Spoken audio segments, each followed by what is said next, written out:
दोस्तों नमस्कार। आप देख रहे हैं हेलो न्यूज वर्ल्ड सोच बेत्रकल की। आज हम खबर लेकर आए हैं 73 साल के उस बुजुर्ग किसान की जो सरकारी व्यवस्था में बैठे कर्मचारियों और अधिकारियों की वजह से 11 साल से वृद्धावस्था सम्मान पेंशन पाने से वंचित रहा और अंत में सरकार यानी खुद मंत्री ने भी मान लिया कि दाताराम जिंदा है। देखिए इस शख्स से जुड़ी अहम बातों को उजागर करने वाली हमारी ये रिपोर्ट।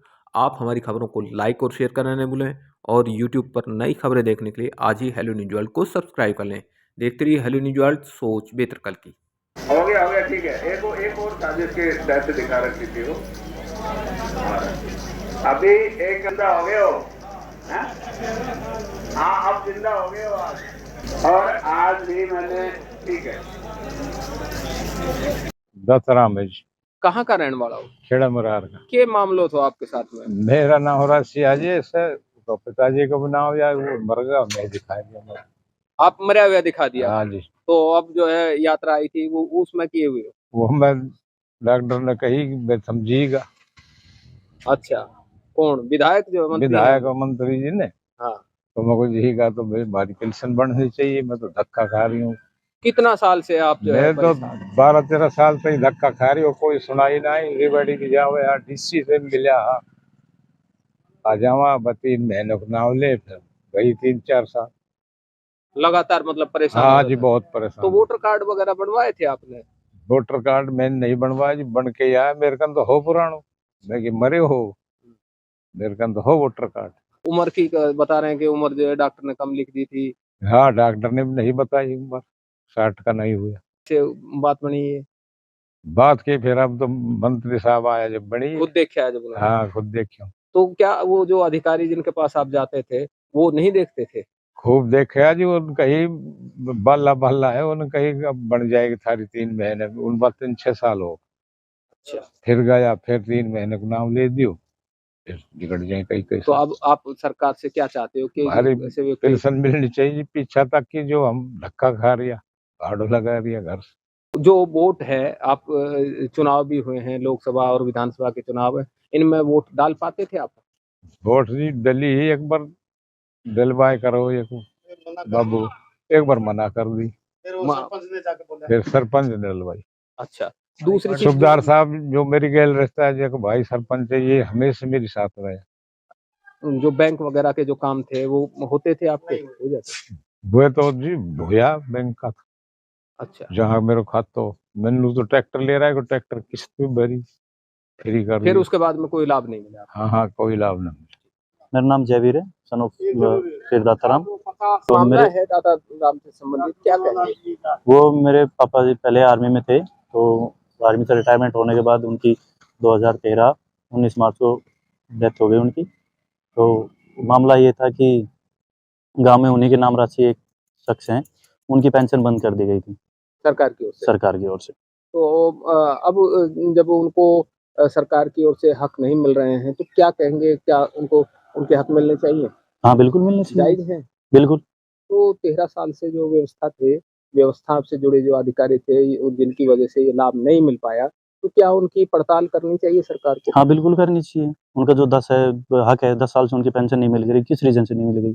सरकार को पहले ये जानकारी होनी चाहिए कि कौन बंदा, नाम 2 हो सकते हैं गांव में, फादर और उनका नाम सेम हो रहा है, तो इस चक्कर में उनकी पेंशन बंद क्यों करी गई? तो मतलब किसी व्यक्ति की यदि मृत व्यक्ति हो जाता है तो एक नाम के व्यक्ति है, तो क्या व्यवस्था नहीं है ऐसी सरकार की जो दोनों की पहचान हो सके? तो वो होनी चाहिए ना, सरकार ने की नहीं, करनी चाहिए गाँव में आके। तो अभी बस इतना ही कहना चाहूँगा कि जिस शख्स की वो पेंशन नहीं बन रही, उनकी पेंशन बनाई थी। मैं गांव खेड़ा मुरागा एक्स सूबेदार क्लर्क सतीश कुमार, आर्मी से रिटायर 2019 में 1 जून को रिटायर आया था।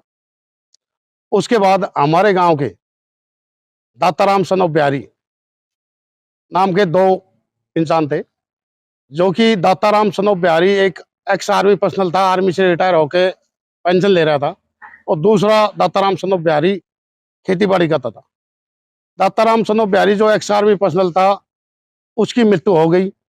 उसकी मिसेज अभी विडो पेंशन ले रही है, जो सेना की पेंशन होती है, फैमिली पेंशन।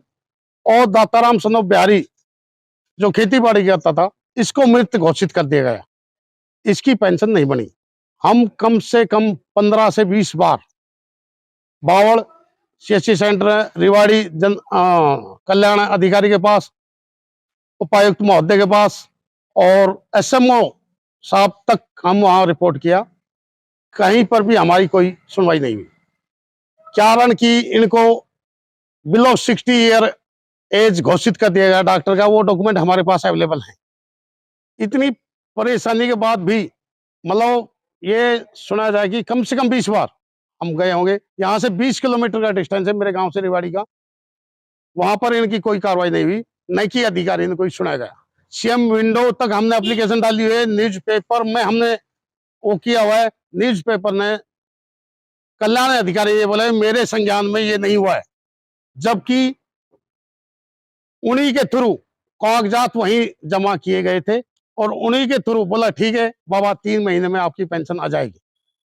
मैं इनके रिश्ते में चाचा का लड़का लगता हूँ, तो ये मैं ही इनके साथ जाता था। तो विकास यात्रा अब आई थी, तो उसके दौरान क्या घटनाक्रम हुआ? अब जब विकास यात्रा आई उसमें हमारे डॉक्टर बनवारीलाल जी सहकारिता एवं जन स्वास्थ्य अभियांत्रिकी मंत्री ने अनाउंस किया कि आज से आप जीवित घोषित हो। तो कितने समय से ये मृत घोषित थे?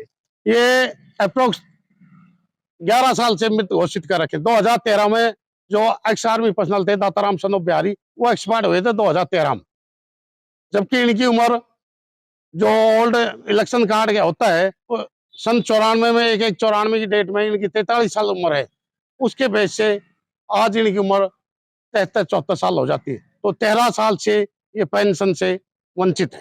तो और दूसरी जैसे इनका जो मतदाता पहचान पत्र का लाभ मिलता है, जो मतदान का अधिकार होता है या बैंकिंग सुविधाओं का लाभ होता है, क्या उनका लाभ भी इनको मिला या नहीं मिला? नहीं, उनका जब वो बोलते हैं कि आईडी प्रूफ में पुराने पहचान कार्ड को, इलेक्शन कार्ड को ही पहचान पत्र मानते हैं, जो न्यू कार्ड है उस पर क्लियर इंस्ट्रक्शन है कि उसको आईडी प्रूफ के लिए प्रोड्यूस नहीं किया जाएगा। इनको हर चीज से वंचित किया गया, सारे दस्तावेज होने सारा दस्तावेज होने के बाद भी लगातार। तो अब आप क्या चाहते हैं सरकार से? हम सरकार से यही निवेदन करते हैं कि इनकी पेंशन विद एरियर, जब ये 60 ईयर के घोषित हो गए उस दिन से आज तक की पेंशन का एरियर दिया जाए और पेंशन लागू किया जाए। क्या सरकार की ओर से ऐसी व्यवस्था की जानी चाहिए, किसी जो व्यक्ति पात्र है उसको उसका लाभ मिले, ऐसा वंचित ना हो? सरकार को यही क्या है कि स्टाफ एम्प्लॉय किए हुए हैं, तो स्टाफ गांव में आते हैं, सरपंच के पास, मेरे पास भी आए हैं, मेरा बड़ौदा सरपंच है तो मैं ही देखभाल करता हूँ। गांव में आते हैं, वो देखते हैं और यहाँ चले जाते हैं। सरकार को तो ये है कि गांव की वेरिफिकेशन करना चाहिए। एग्जाम्पल के तौर पर मैं बताता हूँ, हमारे 2 सूबेदार से रिटायर, ओनली कैप्टन से रिटायर, उनकी पेंशन के लिए आया तो मैंने उनको मना कर दिया था कि ये आर्मी पर्सनल है, इनकी पेंशन नहीं होगी, ये तो ऑलरेडी पेंशन आर्मी से ले रहे हैं। ऐसे भी मतलब सरकार जो ऑनलाइन किया है उससे पहले वेरिफिकेशन सरपंच से इनसे तो करा ले, वेरिफिकेशन होनी चाहिए। थोड़ा सरपंच होनी चाहिए। टीचर हैं, स्कूल के हैं, वो दूसरे गांव के, वो उनको बुलाते हैं, उनको मालूम भी नहीं, 3 साल के बाद वो ट्रांसफर हो जाते। सरपंच के थ्रू ही ये वेरिफिकेशन होनी चाहिए। तो अब क्या चाहते हैं, इनको सरकार की योजनाओं का लाभ मिलना शुरू होना चाहिए? सरकार की योजनाओं का लाभ इनको अभी से मिलना चाहिए और विद एरियर के साथ मिलना चाहिए।